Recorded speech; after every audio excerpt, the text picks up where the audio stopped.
This week's episode of Getting Grown is brought to you by Talkspace. Talkspace is the online therapy company that believes therapy should be affordable, confidential, and convenient. You can join the growing group of 500,000 people who are working with their licensed therapists through Talkspace today. To sign up or to learn more, go to Talkspace.com/grown. That's Talkspace.com/GROWN. Talkspace, therapy for how we live today. Okay.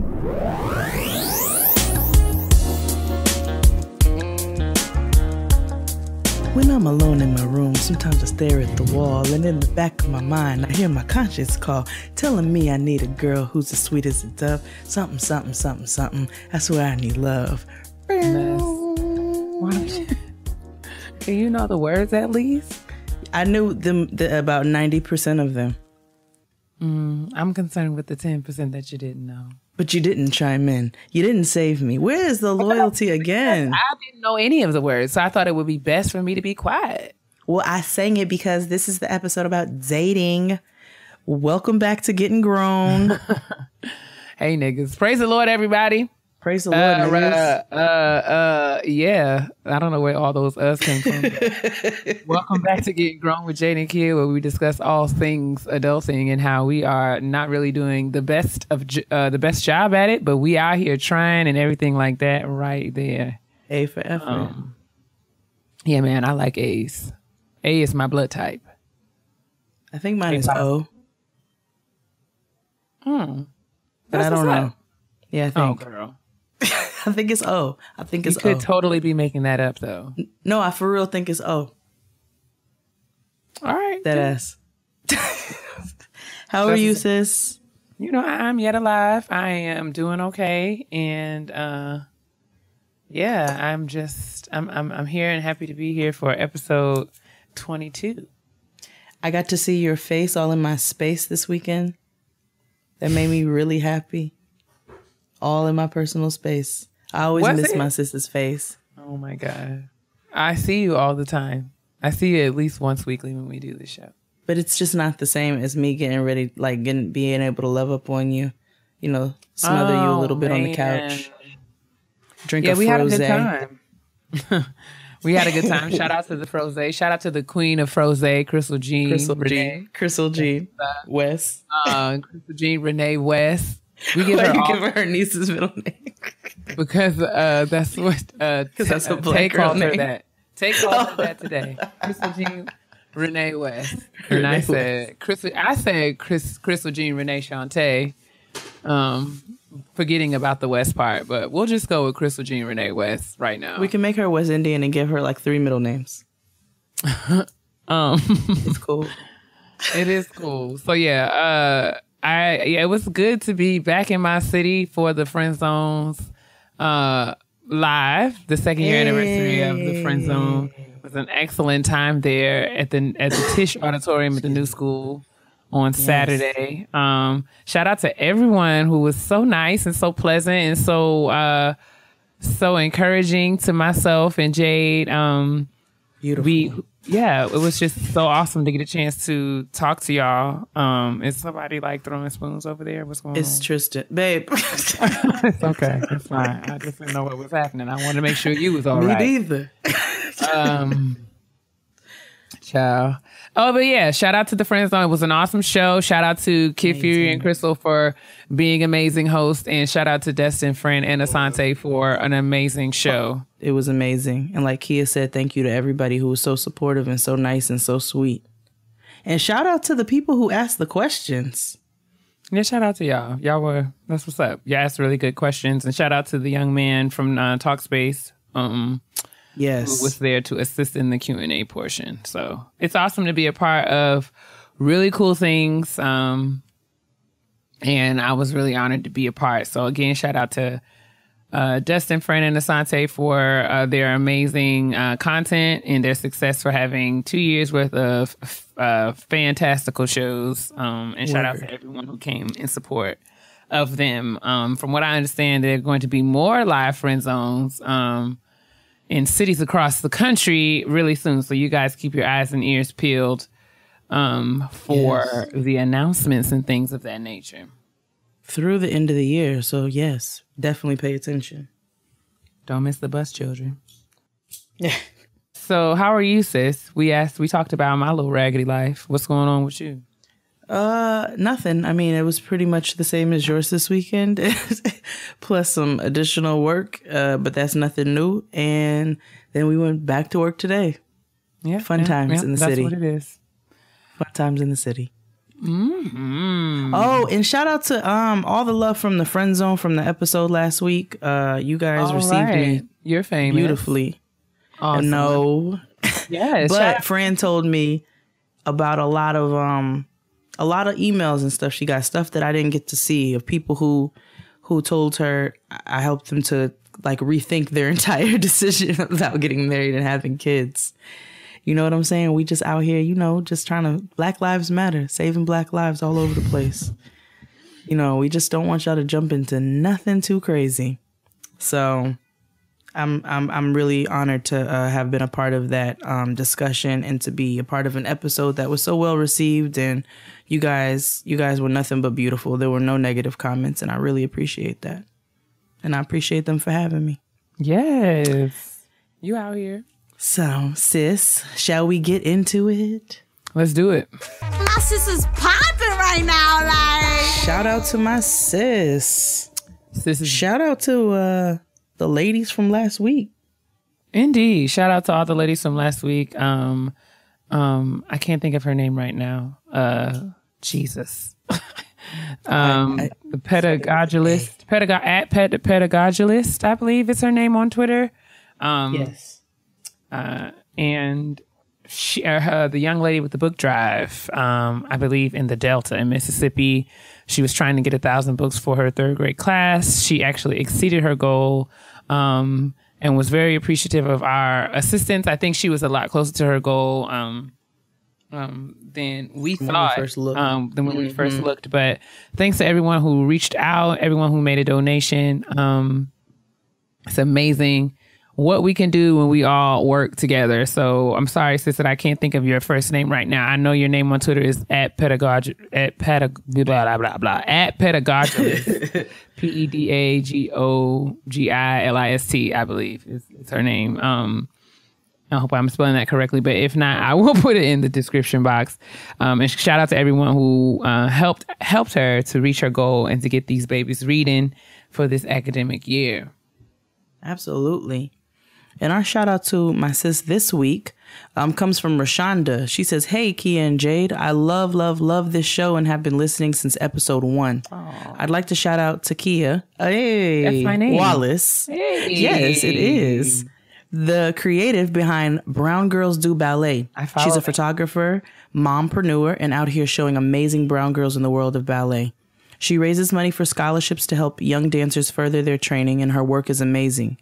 You can find her at browngirlsdoballet.com or at browngirlsdoballet on Instagram. You can also find her on Facebook under Brown Girls Do Ballet. Please shout out all the amazing work she's doing. Thanks so much." So shout out to you. Make sure you guys check out browngirlsdoballet.com. If you're looking to make a donation or to see what they're all about, definitely check it out, and we'll put the link in the description box. Yeah, I follow this Instagram post. I've been following them for quite some time, and it's awesome, beautiful, really amazing images of Black and brown people engaged in the art of ballet, mainly women, but here recently, there have also been a lot of little brown boy ballet dancers that have been featured, which I think is pretty flipping cool. So my namesake, Takiyah Wallace. Hey, my fellow Takiyah. All right, girl, you're out here doing amazing things because, we're built that way. That's right. So, yeah, shout out to Takiyah Wallace and all of that she's doing. And please do your best to support browngirlsdoballet.com. Let's get these babies help these babies to continue to thrive in their art and feed and fuel their passions, because we've got to have representation no matter what. Absolutely. So yeah, thank you, Rashonda, for writing in. Yes, thank you so much. It's time for us to gather around the kitchen table yet again for some grown folks conversation. Before we do that, sis, are you snacking on anything in particular on tonight? Fruit. I got fruit from one of those stands, somebody from a farm, and got some peaches and some cherries. And I bought some local wild honey. So I drizzled a little bit of that on the peach. It's delicious. You always got to have a little white woman in there somehow, some way. Just a tinge, I guess. What about you? I am actually having a green smoothie, but none of my fruit came from a farm. Well, I don't want to say that. It did come from a farm, but by way of Trader Joe's. Hey! So I have a green smoothie here. I've made it with spinach, black seeds, mangoes, peaches, and pineapples. I also added a little ground cinnamon and some stevia, just a packet of stevia, just to give it a little bit more sweet. Because it's naturally sweet, but I just wanted a little kick, a little bit of a punch. But yes, that's I think I needed to have this smoothie because I did not make wise food choices over the weekend. I had to deal with some difficult things, and I managed to. One of the things that helped me cope was pizza. So there we go. And now it's okay because you're balancing it out. I'll be on the treadmill tomorrow, but that's another conversation. You want to hear something gross? Not really, but I'm sure you're going to tell me. In relation to your smoothie, of course I am. So you remember when Keisha's. You remember when they had that big New Year's dinner? Yes. Yes. Okay. So they had that big New Year's dinner, right? They have this giant New Year's dinner, listeners. That's like the most extensive spread you've ever had in your entire life. I mean, it's amazing. And they have 1 million people in their home, and there's still, just like space to cartwheel. And so her mom calls me over and she goes, come. Oh, no. I know what you're doing with this. You're out of pocket. I'll leave it there. Oh, man. She offered me a green juice, though, for my womanly health. Don't just so tell you all know. All the family business. I'll leave it there. I'll save the details for the family. Just know that she offered me a green smoothie. It wasn't for a my smoothie. womanly It's health. like a green juice. It was a juice. A green juice. Lord God. For my womanly health. Well, let's actually get to what we came here for. Today, we will be talking about first dates. Hey. Because, they happen. They're a part of life. They're a part of adult life. And I actually have some questions that we'll get to later on. But to kind of set the tone and set the pace for the conversation, Jade and I took to the internets and the interwebs and the Twitter sphere and the Facebook world and asked some questions. Yes. Asked you guys to chime in about your A, ideal first date, and B, what are some of your first date experiences, good, bad, and ugly. So we got tons of responses because you guys are amazing. And we thought that we would share. And hilarious. Yes, indeed. We would share some of those with you to kind of set the tone before we get into, I guess, the meat of our conversation about first dates and what's the effing point and everything like that right there. So sis, you want to start with the stories? Are you going to start with ideal first dates, or are you going to start with first date experiences, good, bad, and ugly? You know what I want to start with before we even get into that? Mm-hmm. I want to start with Issa's first date on Insecure. So, okay, you mean the first date with the white man? With the white man. Because Issa's going on a lot of first date, or attempting to something. Are these really dates so much as they're like interviews for dick appointments? No, the one with the Spaniard was probably the only date we've seen her on, right? Right, but I feel like they're all like she's just trying to get niggas into the hotation. Yeah, she is. She clearly stated that's what she was doing. Right, but I mean, we can she did go on a date. I mean, but yeah, we can talk about it if that's what you like to do. Let's do it. So, what did you think of her date? I mean, I want to know your thoughts. I don't really have any thoughts about Issa's day. I thought she was being very. It was just very clear. I mean, okay, I can't say that she was extremely proactive and purposeful, and I felt like her intentions were, very, very apparent. And what she was trying to get at with this Spanish man. It was a little awkward to watch because, I mean, all things are awkward with Issa. This is why I love her so much. But, I mean, I didn't have no major issues with it. I thought that they seemed to be engaged with one another. Yeah. Well. I feel like they seem to be engaged with one another. Although I was a little thrown by him turning her down. Well, not thrown, but I don't know. I don't know what's him turning her down to, like, she said she was down to keep hanging out, and he was just like, I got to get up early. I have to get up early. Yikes. So he kind of curved her a little bit, but I don't feel like it broke her stride at all. I think she still left feeling pretty good about herself. But what did you think? Well, that threw me too. That was the one thing where I was like, oh, not saying that he has to say yeah. And you can tell he kind of cleaned it up when he came back. He was like, oh, but this gives us an excuse to do this again. Yeah, but that's not I was wondering, nigga speak for, it did. I don't want you to know how actually how much of a terrible person I am. Like, actually. Because I speak nigga. So I was like, he's just really trying to clean this up right now. He's just trying to make sure that she doesn't feel bad because he could tell that she felt bad. And she perked up real quick because Issa's got a lot of confidence right now. She does. So much confidence, so much so that she's just wilding all over the place.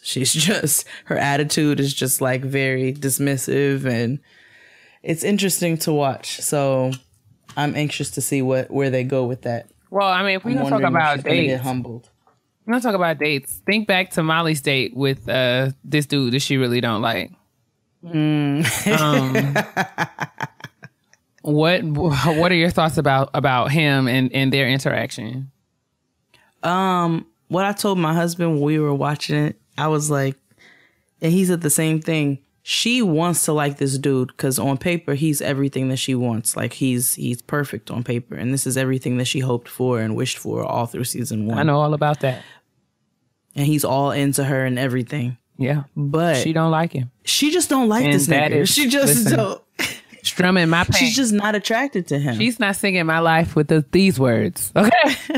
I know all about that, Molly. But it is killing me softly. I mean, I think that's a lot. I mean, there's a whole nother conversation there because we often, I don't want to say we, but I guess I can say we because I can relate to this. Say we. But often find myself in situations where it's like, I know, I can think the last person that I could say that I don't even want to say I dated him. We went on a couple of dates. But it wasn't like, I don't know. When I think of him, I don't think of him as a guy that I dated, even though technically we did go on dates. So I guess he is a guy that I dated, but that's neither here nor there. I guess I'm just strange that way. But I can honestly remember seeing him and thinking about him like in the way like, there's nothing wrong with this dude. Like, nothing wrong with him in that he's a solid dude. Like, he's not terrible. Like, he's not a terrible person. He's gainfully employed. He seems ambitious. He seems, to have all of the characteristics that I say that I would like to have, the qualities. He possesses the qualities of a person who I say that I would like to be in a relationship with.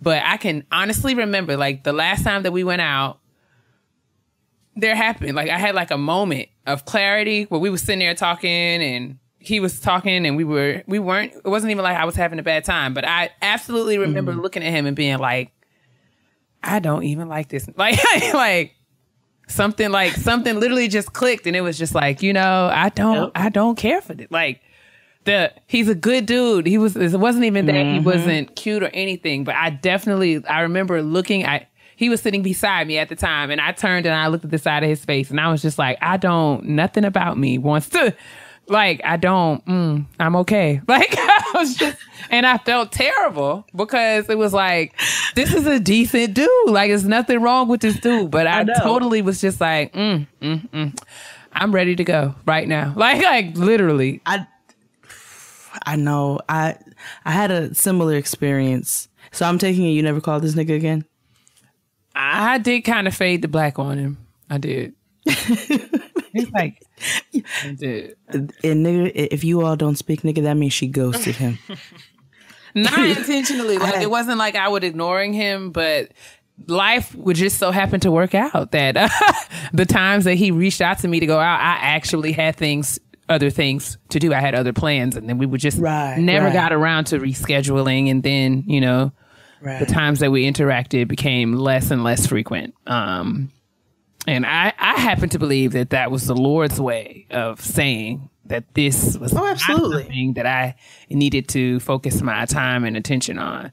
Although I felt like, you know, on paper and in theory, this young man was a decent young man, but he said a couple of things and he did a couple of things. It was just like, that like turned me off. And I know that I have to be flexible and all of that, but I just felt like I just came to a point where I was like, there's no real turning back here. Like, I can't really bend anymore. Like, I don't care for this dude. Like, the chemistry just was not there. It's just not there. It just wasn't there.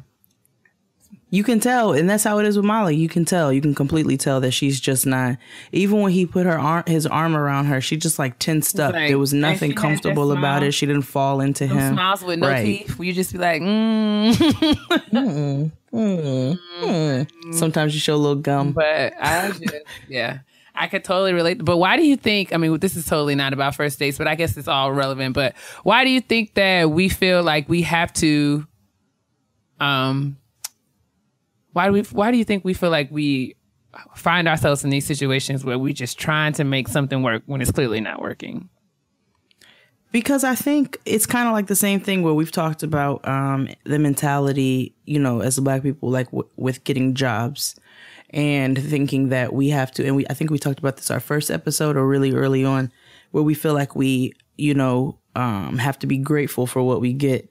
And I think sometimes when it comes to situations like these, we try to really talk ourselves into it because it's like, I really asked for all of these things. Like, I really asked for this type of person on paper, but I just really just don't like this nigga. And I feel really bad. And you try to make yourself like this nigga, but you just don't really like this nigga like that. And I think the lesson there, which really was a light bulb for me, it was just like, sis, what you think you like and what you think you need, you don't really like. You don't even know those things. You don't even like the things that you thought were like super important, like the fact that this nigga was, you know, an MBA, or he had, you know, like, or you know that he was, you know, I don't even know. Like, I mean, he was, you know, he was cute.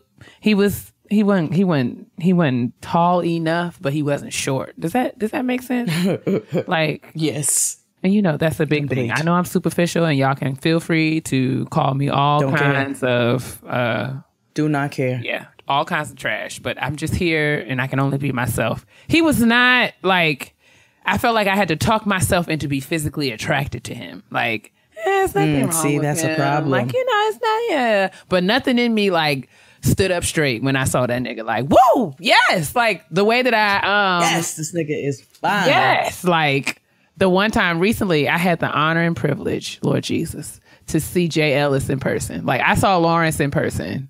And I would just like to take this opportunity to say that Jay Ellis is he is unreasonably attractive. Like, I've never in my African American life,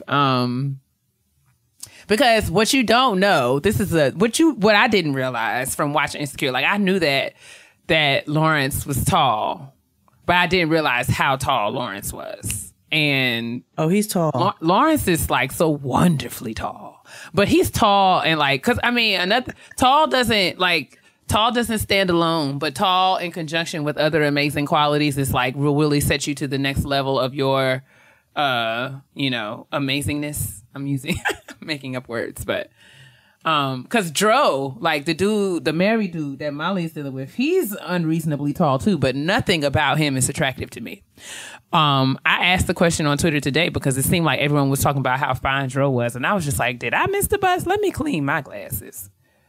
Because I don't see it. Sis? Oh, shit. My thing was muted. I'm like, no, you did not miss the bus. You are not standing at the bus stop alone. The curly, pretty thing is just not really. Oh man, I don't know. Really, my but Jay Ellis has a combination of things. He's got great height. He's got great teeth. He's got a dimple that you can literally sit down in. Like you can put a love seat inside that man's dimple and just rest and nuzzle in it. Like you could just nuzzle yourself right in there. And he does this weird thing. He does that thing where he like really pays attention when you talk. Like when you speak to him, like he looks you directly in your retinas. And I'm just like, Lord, somebody need to tell Jay Ellis he gotta stop looking at me in my face like this. Ha! But anyway, go ahead. I'm just saying. I know that he's listen, this is just me talking out loud, but I'm saying the point of that is I did not have a Jay Ellis reaction when I looked at your boy, okay? And I feel like I deserve a Jay Ellis reaction. I work hard. I work hard. So no, you do. So you shouldn't. This is what I'm saying. So I feel like although those things are very important to me, there are other things that I thought were important in this young man on paper, like where the fact that he went to school, where he went to school, those kinds of things that that we talk about all the time, like how much money he makes, what kind of car he drives, all that stuff. Those are things that women kind of think of categorically when they're talking about the ideal partner or somebody that they want to date. And this young man had all of those qualities, and still it was not it just was not not there for me. So it cost me, I mean, it's all about self-reflection and thinking back and saying like, okay, so what do I need to do differently? Maybe I need to be open to guys from other backgrounds or other, I don't know. But yeah, so that's interesting. Not backgrounds. I don't want to say that because I do like my chicken fried hard and I'm committed to having a black family. But I mean, that is really the bottom line. That's the bottom line, the top one and the one in the middle for me. And the one in the middle. I had this one date with I met this dude in the club. That was probably the first problem. And it was dark. It was dark in there. You was probably drunk. It was dark and I was drunk. So, and I'm going to tell you how drunk I was. Me and my friend fell asleep in the diner. That is the makings of a night of terrible decisions. But carry on. Good times. That's also how well, we'll get to that. But so this dude, met him in the club, drunk, dark, and he was really nice, right? I worked in music at the time. He was in TV production. We had great conversation. You know what I'm saying? He was really, really nice. But I had a tendency back in the day to Jerry Seinfeld.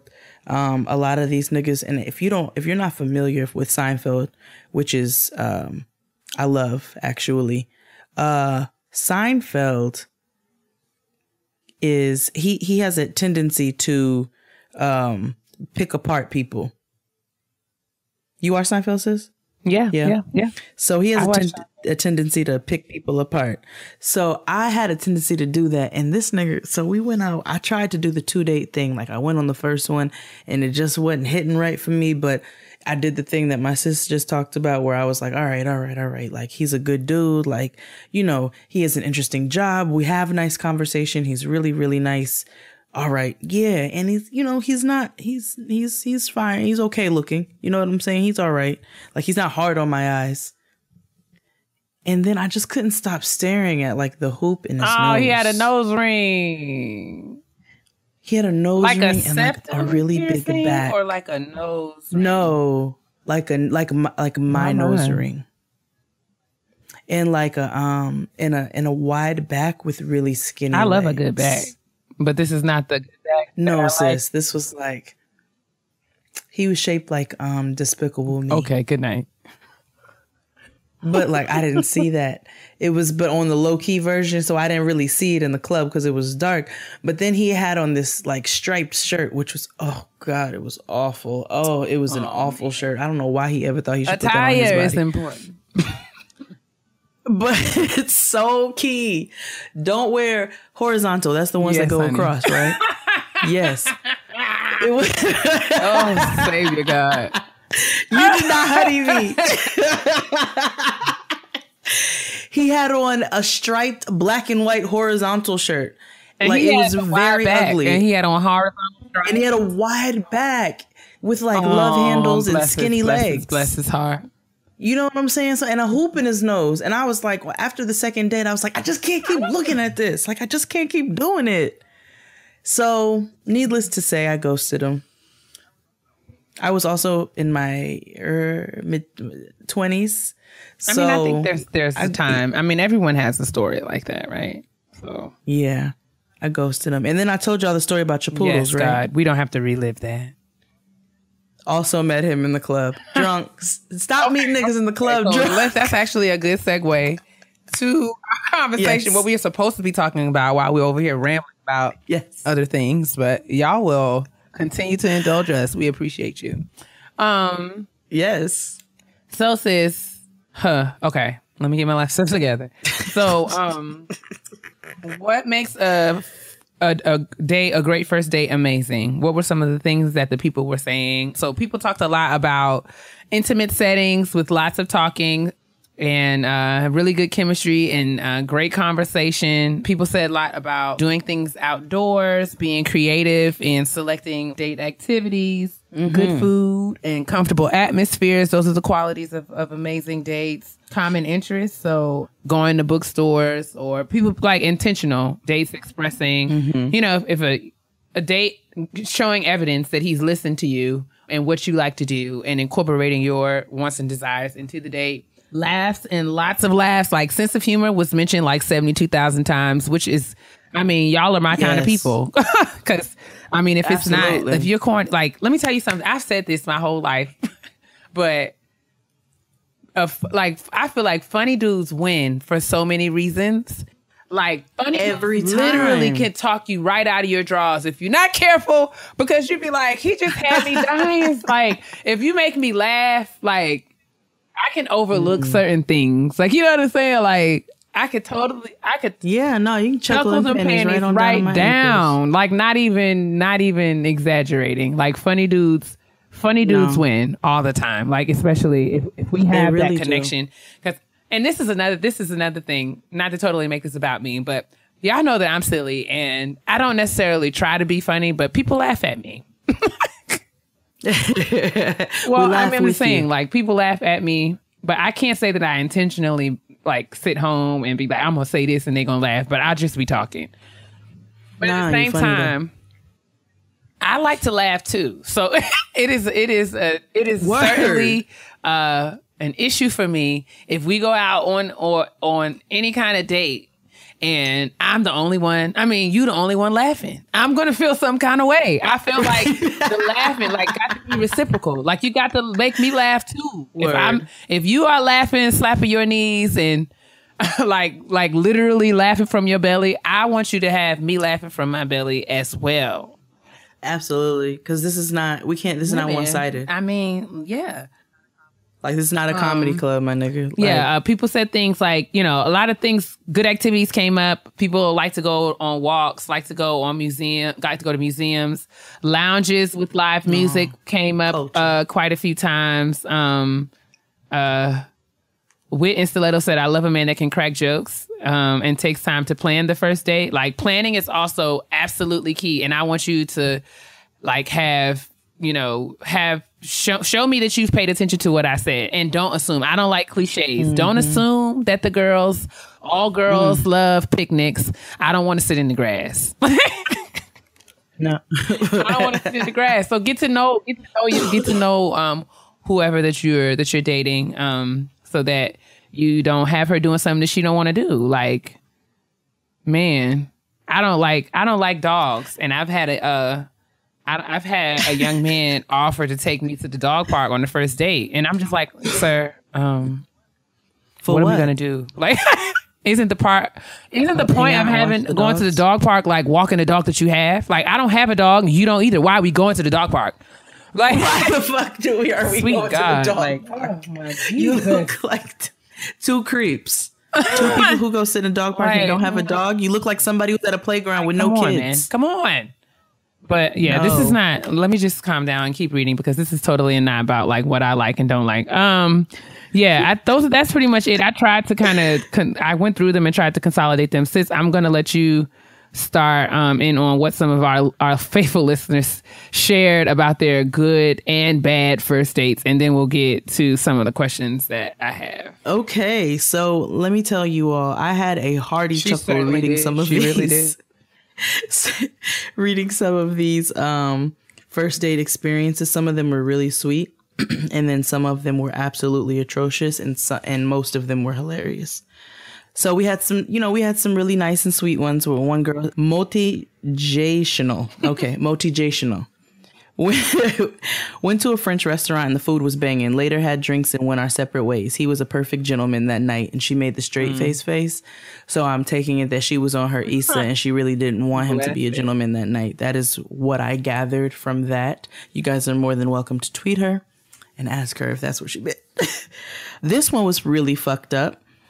She said, I had a guy tell me he was going to the bathroom and he left our date. I called him and he said, I thought you'd be prettier in person. That is just trash. That was not funny to me at all. That's was just trash. I was like, that ain't nothing but somebody said legit. I mean, you left me and then you text me that raggedy ass shit. Ooh, anyway. That's awful. Somebody needs their somebody needs their ass beat. They need their ass beat. In the vein of also, what the fuck? Somebody said he took me to his family barbecue and he was still in the closet. What? He told them I was a friend, but tried to get some head in the house. No. That's fun. That's fun. One lady said he was he said he was 5'10". He barely came up to my chin. I'm 5'2". Strike one. Strike two. He was a dick to the server. And strike three, he was insistent on correcting the server on what an Arnold Palmer was. Oh, God. Don't be mean to the server. Don't be. That's really good. That's an instant turn off for me. Indeed. If you don't have any manners, or if you're dismissive, like if you're just nasty I don't know. And that's probably like a personal thing, but don't dismiss people like that. I don't like that. And that's going to instantly make me never want to talk to you again. Somebody else said, blind date slid down the pole in the movie theater. Needless to say, I ran to catch a cab home. Slid down the pole? Well. Why was there a pole in the movie theater? And was she on a date with Bobby? Bobby, you see? Yo, somebody made a meme of Bobby twerking at Makosa, because that's all Bobby does is twerk. Bobby twerked at my baby shower. Bobby twerks everywhere. And they put mood, and I sent it to him as a little boomerang, and he lived. So Bobby would love that. You do. Another one said, I had a guy tell me how he has bad credit, no 3 to 5 year plan, didn't know what he wanted to do for his career, and talk about his ex. So this is the thing. Well, why would they talk? His credit score came up on the first day? Jeez. Right. That's intense. That sounds Molly-ish. This one's a doozy. So technically second date, but found out she was married to a man. Oh, wait. So yeah, it was a lady. Well, okay. It's a lady who sent us this tweet. This is so petty. We go to this Mexican restaurant. He orders beef tongue tacos. I was not ready. Why are you judging that man for what he eats? Why are you judging him? Okay. Oh, this one is bad. Not a first date, but tried some white chocolate for 7 months. That's a long time. He told me at Valentine's dinner he voted for Trump just because. I don't believe in that white chocolate reference. Like, you dated a white man. You dated a white man. You dated a white guy. But who are me to judge? Okay. You dated Had a good date, went back to his house, then he pulls out his laptop and tries to sell me one of those vacation club memberships. He tried to sell her timeshare. Sir, don't do that. If you give me $169.99 tonight, I promise you that I can get you a 7-day vacation to Jamaica, and you'll get a timeshare in Wisconsin, Minnesota, Oregon, all of the hot places. You are reading all the terrible first dates. I'm gonna. One of our readers said that she had a first date in Target, and it was amazing because she got a chance to see. She learned a lot about. You learn a lot about a person by how they navigate in Target. And I said, that's my kind of carrying on. I think Yeah, no, that's smart. that is Liddy-fi Liddy. I am down. Let's go to Target. Target is my favorite place in life. What about the young lady who says she works at the supermarket? And her first date, she worked at the supermarket, and he worked at the supermarket, and their first dates, their dates were in the deli. They both work at the supermarket? I think they both worked at the supermarket. Yeah. Well, I mean, but I'm reading the horrible first date experiences because a lot of them are funny, and just for balance. You read all the good ones. I'll read the bad ones. Somebody else said the whole time this guy said a man's not a man unless he makes six figures. Check came and he said, I only have 2236. I said, no problem. They take cards. He said, that's on my card. Man. First date I had a long time ago. We went bowling, right? I scored 50 points. I mean, he scored 50 points. I scored 205. He got pissed and left me at the bowling alley. A sore alley. loser even. I'm not. Yo, a bitch. He was a sore bitch. loser. Like, don't be trash your whole life. Anyway, we had a ton of really, really, really funny and engaging responses from people who told us about their first dates. You can go ahead and check out our mentions. We had a ton of really good ones. But you had some really pointed questions, sis, well, I just about think, first we dates. don't have to get too deep into the rigmarole, but do you think it's healthy to have a sense of what your ideal first date would be? Yes or no? Like, do you like, healthy? if I say my dream date, You know what? and this is legit, I have always felt like the perfect day for me is going to an amusement park because I love the roller coasters. That's a way, like, I mean, it's something that you're doing. Like you're walking around, right. you're seeing people. I feel like there's a lot of conversation to be had. It would be really hard for conversation to be dry in a place like Six Flags because there's so much to see and so much to do. And roller coasters make me happy. So, yeah, and it's a good, it's just good, clean Christian fun. And you just get the opportunity to see how someone just like is in that kind of atmosphere, which I think is important. But, that being said, I've always felt that way, like since I was a teenager, and I've never had an amazing first date at a amusement park or period, actually. But yeah, all the dates that I've been on, I've not had that date. So I guess makes me wonder, like, what's the point of having this if I've never articulated it? Like, I've never said to anyone, that's very true. I want to go here. And I can sit and talk about why that be the case, but I just, wanted to know if I was the only person who'd had that and thought maybe we can talk about it just in the sense of like, what is, being an adult, being responsible for myself and what I want, not trying to be controlling or manipulative at all. 'Cause I definitely am not one of those people. Like, I actually prefer some people to take the lead and to plan and do those kinds of things. But, that being said, I still feel like I have to take responsibility for not speaking up and think about why I have been hesitant or reluctant to say to somebody who I've been interested in that this is what I want to do instead of, letting them be in charge and failing miserably when they planned a date that, it's not horrible, but it's not what I really want to do. So I guess that's I really kind of rolled all three of my questions into one, but I guess we can just go from there in the conversation. So go ahead. Well, I think for me to answer your question, like, it's not really yes or no. I think it's more so like, not that it's necessarily unhealthy, because I do think that, like you said, your ideal date would be going to an amusement park, right? And having continuous conversation and having fun together.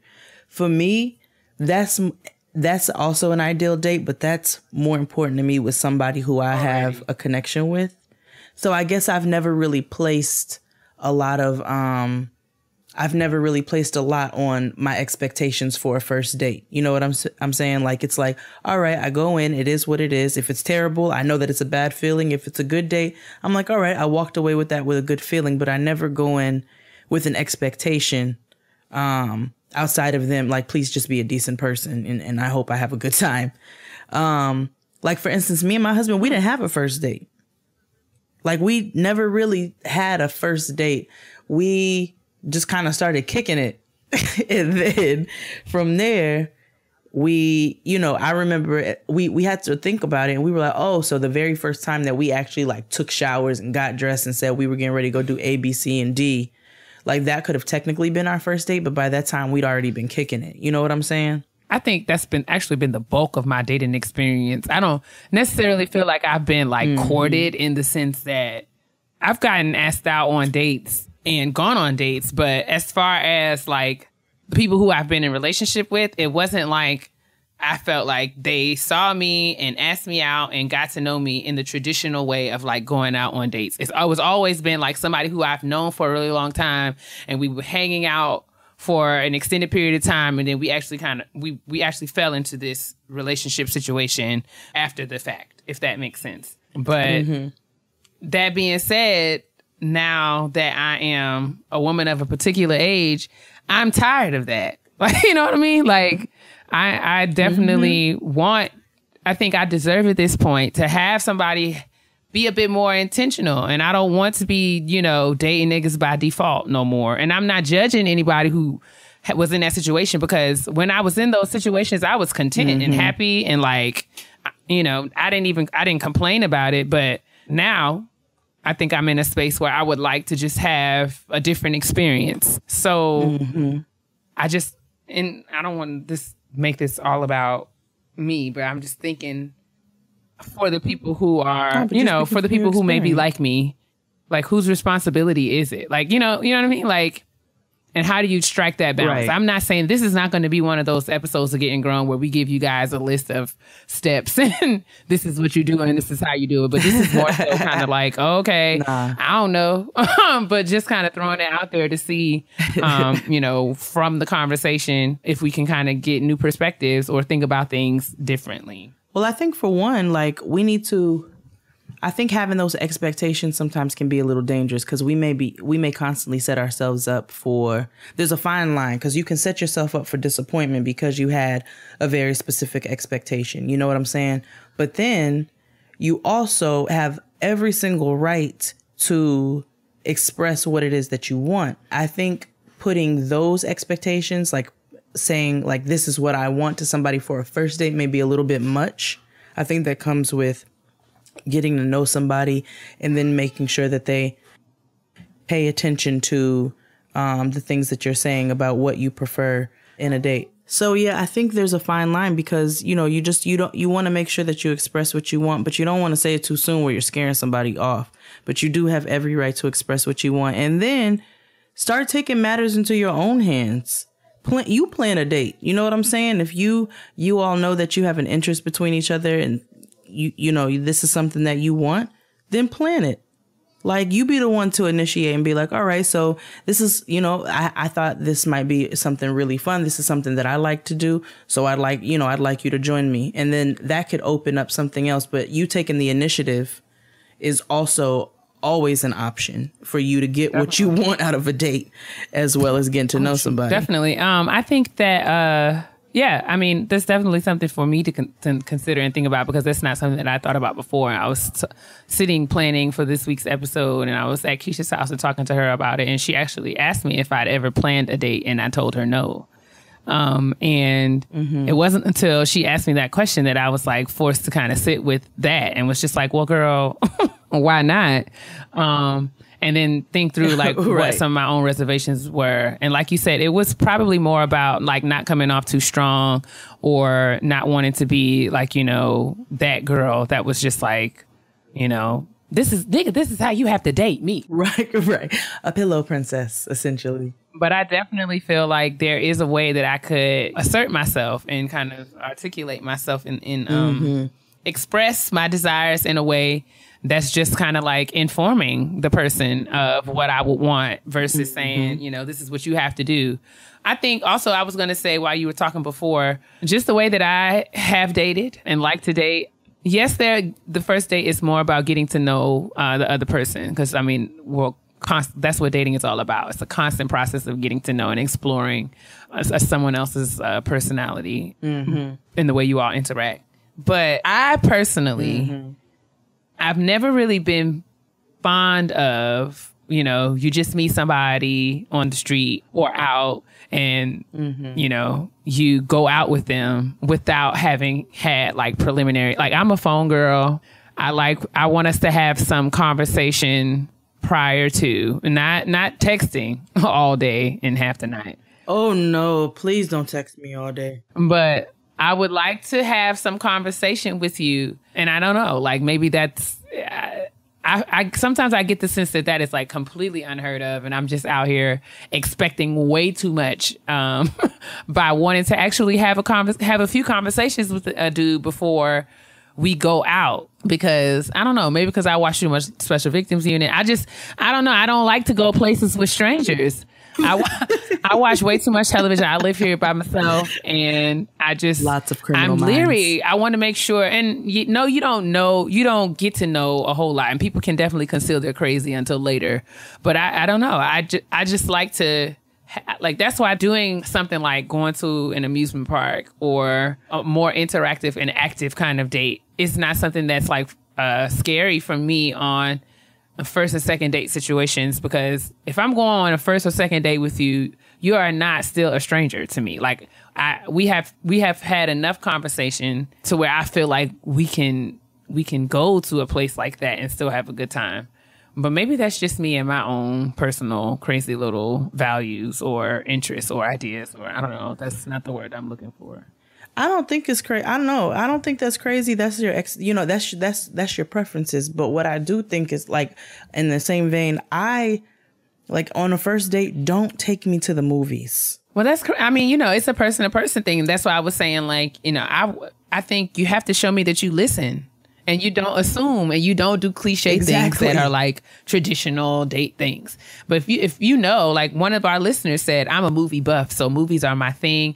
I like to have a movie first date, but it can't be just the movie and we go home. Like, we have to have the movie and then we go to dinner, or we do something after that where we can debrief. And she felt like in those instances, you can discuss the movie, and that can kind of facilitate the conversation between the two of you. And I thought that made a lot of sense. But yes. But that's also indicative of that nigga listening when they've had previous conversations. Exactly. So it goes right in hand with what you said. You know what I'm saying? Like, okay, we had conversations, and we're not saying that texting is wrong either, because we understand the age that we live in. And it's nice when you're at work or you're doing something to get a message from the person that you are interested in is interested in you. You know, when my husband and I first started dating, we did have to text a lot because we were both bartenders at the time. So I'm behind the bar, he's behind the bar. You know, we don't have the opportunity to sit on the phone.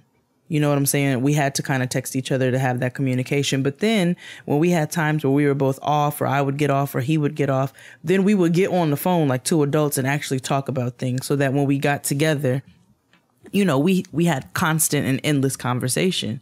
And I know a lot of people in our mentions mentioned that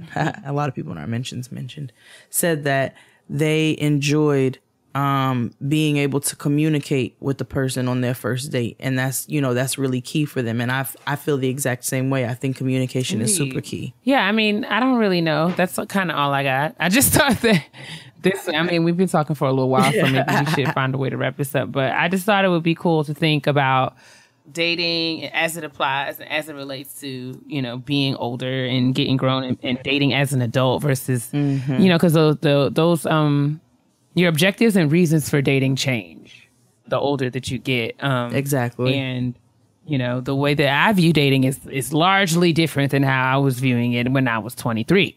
You know, good conversation, good food for thought to think about. If you have some ideal first dates and things that you would love to do and you've not done them, then maybe we can start thinking critically about, okay, what am I doing that's not, you know, putting me in a position to have these amazing dates that I want to have? Because I don't think that they are for nothing.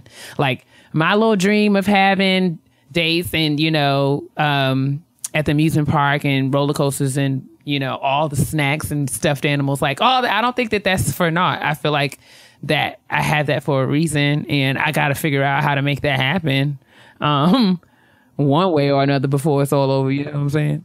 I mean, and that's the thing too. Like we're seeing, you know, as we're adults, as you can hear my adulting evidence, of my adulting in the background. As we're adults, you know, there are a lot who are dating, and like he has said, there are certain expectations that you have now in your life, and there are certain, you know, there are reasons why you're dating, and you don't want that to be empty. You don't want that to be like she said, for naught. And so therefore you got to take it into your own hands sometimes. And if that means you got to switch up how you do stuff, then maybe this is the time now where you start to address that so that, you know, things might change. Maybe there's something that you're doing and that's been repetitive and hasn't been working for you in the past and will help you in the future to be able to have some different results. So it's just something for us to think about.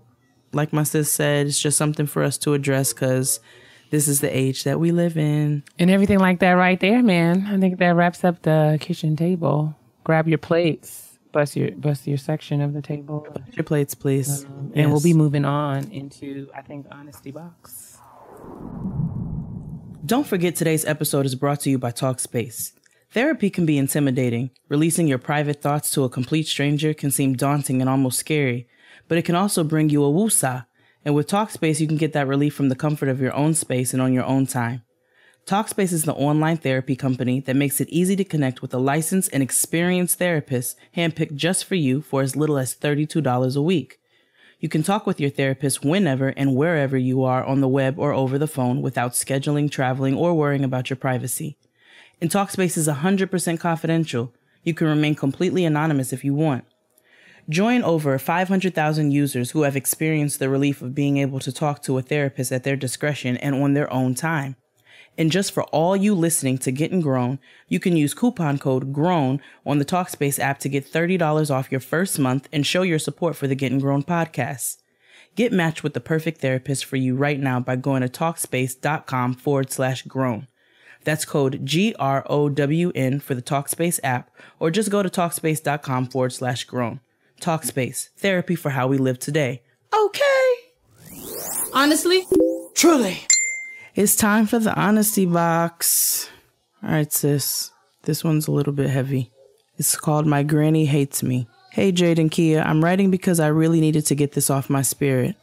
The fact of the matter is that my granny has always treated me less than my sister for my whole 21 years of life. The latest reaction was her refusal to come to Hampton for my undergrad graduation, by which I completed in 3.5 years, team typing quicker than most. I sent her an invitation and she had the nerve to lie to me and say she didn't get it. I know that was an absolute lie because every other family member in that area received their invites and the invitation was not returned in the mail. 3 days before graduation, I called to confirm everyone who I sent invites to, and she decided to unapologetically tell me she would not be in attendance. And at this point, I cried. She wasn't going to even tell me that she wasn't coming. She had decided that job was for my mother, and that hurt the most. I've never had a good relationship with my grandmother. She's even gone as far as blatantly showing my older sister more affection than she shows me. She'll constantly neglect to call me on my birthday or give my sister random gifts and writes me off saying, "I didn't think you would like it." She's called me a heathen in any and everything under the sun, but for some reason I tried to give my granny the love, and of course I've always respected her because she's a Southern woman who doesn't play. Skipping the graduation was probably the last straw.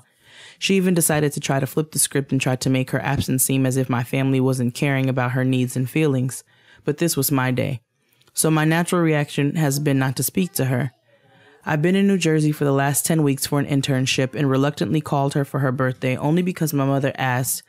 I will be home next week and I'd planned on speaking to her because, like Keia said, no one can know what you're feeling if you don't say it. But I honestly don't know how to say what I have to my granny.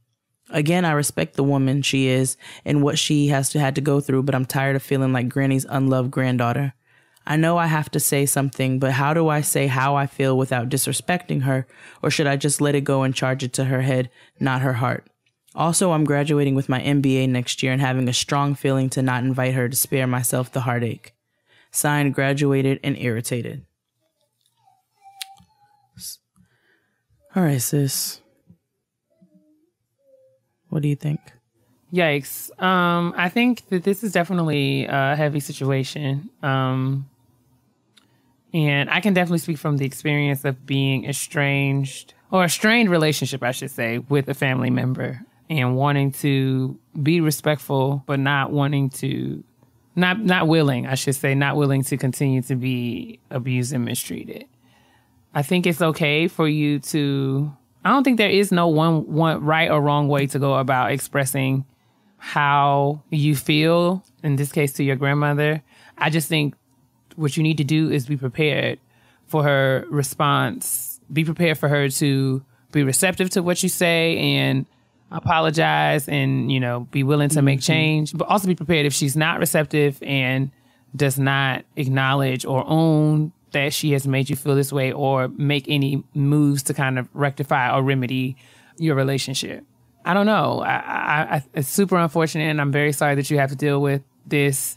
But at the same time, I think a big part of getting grown and being an adult is realizing that everybody is not going to celebrate you. And unfortunately, that's just the way it is. Like, you want to have, and your expectation is that certain people will treat you a certain way, but you are not responsible for anybody else's behavior. And unfortunately, that's a truth that holds not only for friendships and dating relationships and relationships that we have with people outside our family, but also holds true for people who are within our family as well. So I guess my advice is, I think you should absolutely, there's no right or wrong way to say it. However you feel most comfortable, say it, whether it be you trying to reach out to her and having a conversation, you sending her a letter, or having a conversation with her with another family member present to serve as a mediator. However you feel most comfortable to have the conversation, I think you should have the conversation and just let her know how you feel in a way that she cannot deny it and say that she didn't know. And just be prepared for whatever way that she responds. It's my hope and prayer that she will acknowledge that she has been treating you poorly and apologize and make change. But it's also a very real reality that she might deny it and still continue to treat you that way. But just don't internalize her behavior at all and try to find another person. I'm sure there are other people in your family who are as supportive of you and your accomplishments, and cultivate those relationships and receive that love, and don't be so focused on the strained relationship that you have with your grandmother. I know that's easier said than done, but unfortunately, when it comes to family situations, a lot of times this kind of stuff is beyond our control. So those are my thoughts. What do you think, sis?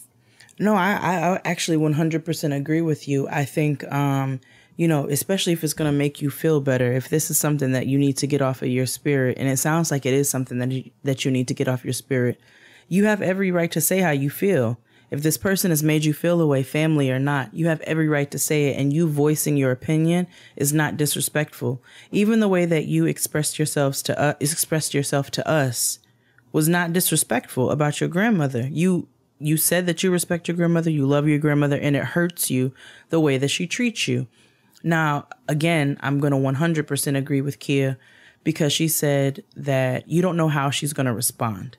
So make sure that you go in knowing that you're saying what you need to say and you're getting that off your spirit, but don't let that break you or hurt you when she doesn't respond necessarily in the way that you might want her to. The important thing is that you were able to express yourself. And then from there, if you got to cut ties, like sometimes family is just not, family is who you choose. You know what I'm saying? It's not always who you were given. And they're not always healthy for you. My friend told me an experience recently. He didn't know his father growing up, and he met his father, and he met his brother. And his brother came and visited him, and, they had an amazing time. And then his brother came back a second time and was like, yo, let's go out. Let's have a good time. Like, let's go to the club. I'm trying to meet some snow bunnies, some white girls. And so my friend was like, what? And so they get to the club. He's like, I don't really know where to go, but they figured out where to go. And they get to the club, and, his brother is really like scouting out these drunk white girls. Like, he has an agenda. And there was a black girl who came up, a beautiful black girl, my friend said, who came up, and she was having a conversation with him. And he was just not paying her any mind. He was not interested whatsoever. And when she walked away, he was like, yo, that girl was really beautiful and she was really feeling you. And none of these other girls are feeling you. So these girls that he was hounding down weren't even worried about him. He was like, this girl was feeling you. And the brother was like, yeah, all right. And the friend of the brother said to my friend, if he was ever to pay her any attention, that'd be the first black girl he'd ever talk to. And then they later had more conversations, and he had a negative view of black women. He looked down on black women. He revered white women. Like, it was just a very toxic mentality. And my friend realized in that moment, he said to me, he says, you know what? He was raised by my father. I didn't know my father. Like, I just met him and he's in his mid-30s. He was like, I always, wanted my dad around. I always wanted him in my life. He was like, but I realized in that moment that may not have been the best thing for me because I could grow up with that fucked up mentality the way that he did. And so I say all that to say that sometimes you have to disconnect yourself from a situation, no matter how loyal you may feel to it. It may be a family member or what have you, such as your grandmother, but it may not be the healthiest for you. And it's okay for you to acknowledge that a situation is not healthy for you, even if it is your family. And don't think you have to stay in it because you're obligated by blood. So that's pretty much my view on it. That's good advice, sis. So hopefully that helps you. Feel free to, hit us if you have any follow-up questions or if there's anywhere else we could be a support to you. But we'll definitely be thinking about you and praying for you. And if you have, if anyone else, any of our other listeners, we get emails all the time. Absolutely. People who have messages and things that they would like to share with those individuals who send us entries for the honesty box, and we try to forward those along with permission, of course. So if you have something, if you're another listener and you're going through a similar situation, or you have a word of encouragement for this listener that you would like to share, let us know. Send us an email at gettingrownpodcast@gmail.com, and we'll be happy to forward that message along. But yes, it's hopefully something said in this segment will be of help to you. And I want to be very responsible of the things I say to my sister, because everybody know I can be real petty. P-E to the T-T-Y, honey. Petty. It's time for petty peeves. So, you want me to go first, sis? I would like for you to go first, because, it's only right after you've sung us in. I try, but like you said, when it's late and I'm tired, my vibrato gets wide. It gets real wide and sloppy. So my petty peeve this week actually comes from a listener, by the name of Timothy. And Timothy says, Dear Jade and Keia, mainly Jade for this one. This one goes out to the beautiful customers that come into restaurants 5 minutes before close. My Jesus is not pleased with you, and you need not, and you need to repent. As a chef and a man dating a woman that is a server at a different restaurant, there's nothing worse than having a table that walks 5 minutes before close, then takes 10 minutes to look at the menu and decides to order the most elaborate item on the menu. I completely understand that this is a customer service career field and that the goal is to ultimately make the customer happy, but I do not care. It takes no less than a blessed hour to really clean a kitchen. You deciding that you need to eat at the specific restaurant 5 minutes before close put the entire crew behind. It makes the manager have to pay us for the extra time we have to clean, and it means that we all have to now sit around and wait for you to finish eating so we can clean after you, which is just as awkward to me as it is frustrating. Again, I understand to most of y'all who are probably the terrorist-ass people doing this type of stuff, it really doesn't matter that you walk in 5 minutes before close. But if you can sit down and expect a properly seasoned and properly cooked meal, is it too much to expect that you would come get that meal at a decent time? That really did resonate with me, because nothing was worse than a person coming into the club when I worked at the club and ordering a drink when we were getting ready to close in 5 minutes, and they didn't order a shot or a beer, something I can pour from a tap. They would walk in and order like black cherry infused martinis and mojitos and things I had to pull out ingredients and shake and muddle and stir, twist and twerk and whatever else. Like, they ordered all kinds of things that required multiple steps. And so, therefore, I do not appreciate you doing this. Please take heed to this wonderful young man by the name of Timothy Calhoun, who has let you all know how awful it is when you walk into a restaurant and order right before it's getting ready to close. What about you, sis? That's actually really real. And shout out to Timothy. Yes. I've never worked in food service, but because I know my strengths and weaknesses, and I know that it's just not what the Lord would have me to do in my life. But I definitely can relate, having worked in retail and somebody wanting to come in and wreck and ruin your folds. Table that you just opened. Nothing is worse. By getting, pulling from the bottom and just destroying everything. And the store closes at 10 o'clock, and here come Missy Lynn at 9:58 to destroy your hard work. Listen. And they don't think about the cleanup. Y'all don't think about, we got to break things down, put things up, wipe things off. Come on, y'all. I was notorious. I would always ask for the vacuum cleaner when we were closing the store. So I would be vacuuming right at your ankles. I would vacuum your toes. I want you to know that it's time to go and you need to get out of the store. You're going to hear Sheryl Crow from the speakers, and you're going to hear the vacuum is going to be live and direct. I will vacuum your toes because you have to know that it's just time for you to all leave. Around your ankles. I too am going to read a petty peeve from one of our faithful listeners.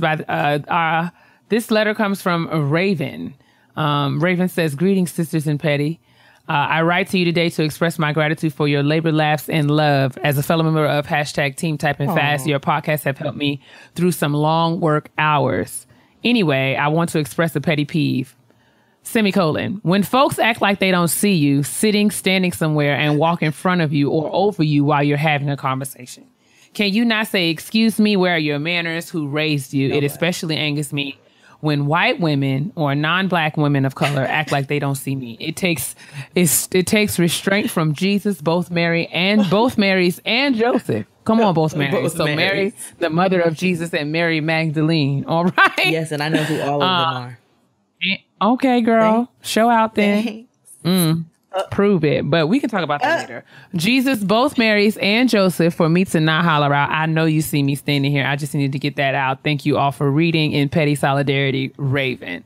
So I chose this one because this happened to Crystal and I this weekend. And I really felt some kind of way. We went to get pedicures in Harlem, right on 116th Street.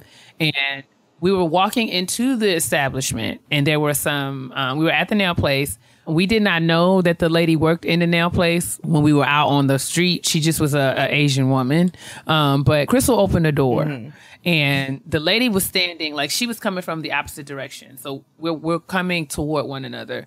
Crystal opened the door so that she and I could come through. But the Asian lady just was talking to somebody else. It was two of them. Crystal opened the door. They just walked in front of Crystal like we opened the door for her. Never said, "Hey, cat, dog, boo, excuse me, excuse you." They never said anything.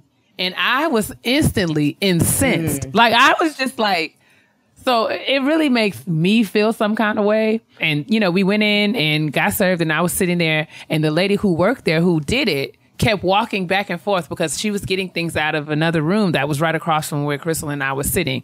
And I was like, sis, I have to tell you, every time I see this lady, I just can't stop. I just can't get unmad because I'm like, this lady just acted like we wasn't standing there. And I am a woman of a particular size. I feel like at 5'10", nobody can say that they didn't see me. Like, you cannot say that you did not see me as big and black as I am standing right here. So I just felt some sort of way. And she just continued. For that pedicure. I was like, bruh, did she really just like Crystal was the doorman. She literally opened the door, and the lady just walked through. And I'm just like, whoa. And she was like, yeah. Wow. Like, Crystal was like, yeah, that just happened. I could hear her They never said anything. Like, the two women that walked in, like, never said excuse us or anything. They never even acknowledged us. It was just like we were there to open the door for them. Yeah. And I really had to keep myself from going upside that woman's head. Like, I literally could saw myself taking my foot. You just supposed to open the door, Miss Sophia. I was just like, what? Yeah, so Raven, I get it, sis. Don't ever tell me, like, no, you see me. You better acknowledge me. Say excuse me. Like, act like I'm here. Say thank you, first of all. Let's really get to the meat and potatoes of this. Say thank you, because I opened the door for you. And the lady who didn't acknowledge the lady who worked there, anyway, I have my thoughts. But I just feel like it was the strength of the angels that carried me to not come to this pedicure with you all, even though I was supposed to be there. You all went without me. But it's fine. Let's not say that like that's not your responsibility or your fault. Because if you would like to lay out the receipts, I can furnish them. What happened to family business? What happened to it? You the one. You the one who opened this can of worms. I was on. Ma'am, you was on time one day. You was on time Saturday. We was supposed to get the pedicures on Friday. You still want to do this? You sure? You sure you want to do this right now? I think we should end the show. So, ladies and gentlemen, we thank you once again for listening to Getting Grown with Jade and Keia. You are just getting some more insight into our actual relationship. But this is why y'all love us, and this is why we love you. So, thank you so much. This is why we love each other. Girl, I'm talking to the people. We see each other. Okay. Well, thank you guys for listening. Thanks to everyone who came up and said hi to us at the live friend zone. Thanks to everyone who sends us all of the awesome tweets and Instagram comments and Facebook comments. We love you guys so much. Thank you guys for listening. You guys are listening like heck. And I just can't believe it. Every time I see our numbers, like I'm just like OMG. But thank you guys so much for tuning in for another episode of Getting Grown with Jade and Keia. We will be back next week, sis. Is there anything else that you would like to say before we say goodbye? No, thank you to thank you, as Keia said, thank you to the young lady who came to Santana's pop-up. It was wonderful chatting with you, and that support, that constant support that we talked about in the beginning is just so beautiful to see. So I love it. I love seeing the community build. But no, we can close it out. Make sure you all are drinking your water, minding your business, and staying moisturized, because your black will absolutely and in fact crack if it's dry. Bye. Good night. Bye, or good day, whenever y'all listen to this. Bye.